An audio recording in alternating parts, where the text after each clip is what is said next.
Fresh air has finally moved in after several days of a thick, smoky haze blanketing Toronto and most of southern Ontario. And while conditions out here have improved, some public health and environmental experts say this should be a wake-up call. All the science says that these are the kinds of extreme weather events we'll be getting. This is on track to be the worst wildfire season in Canada's history, with fires raging in Alberta, Nova Scotia, Quebec, and Ontario. This year, they started earlier and have accelerated faster, with toxic plumes of smoke drifting over parts of North America. We've all seen the dystopian-like images out of New York City and the thick haze hovering over Toronto's skyline. Hao Sen-Chong with the Toronto Environmental Alliance tells me the impacts of climate change are becoming more and more evident. This already is a regular occurrence out in Western Canada. It is a regular occurrence now in Australia.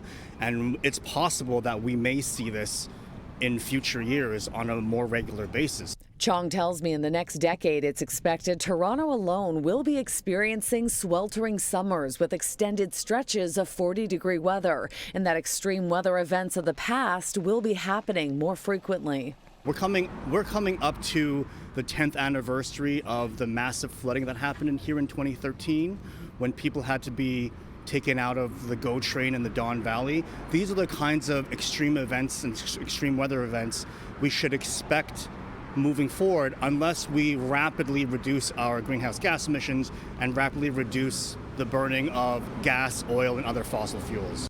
The incoming president of the Canadian Association of Physicians for the Environment is also expressing concern over the current wildfire situation, saying she expects we will be seeing more bad air days in the future and our health is on the line.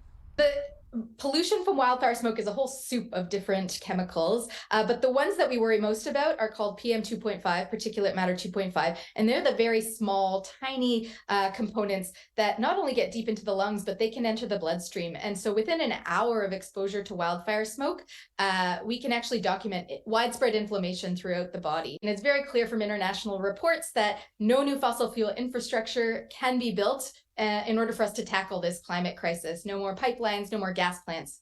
We need to make a very big shift in our society away from fossil fuels. If we do this right, we can actually nip this in the bud. Humanity has already mended the ozone layer hole. We've already saved the humpback whale from the brink of extinction. We cut smog days. It's possible to do this work. Chong says every level of government has a role to play in this, and on a hyper-local level, one thing big cities like Toronto can do is get people out of their cars and onto transit. Shauna Hunt, City News.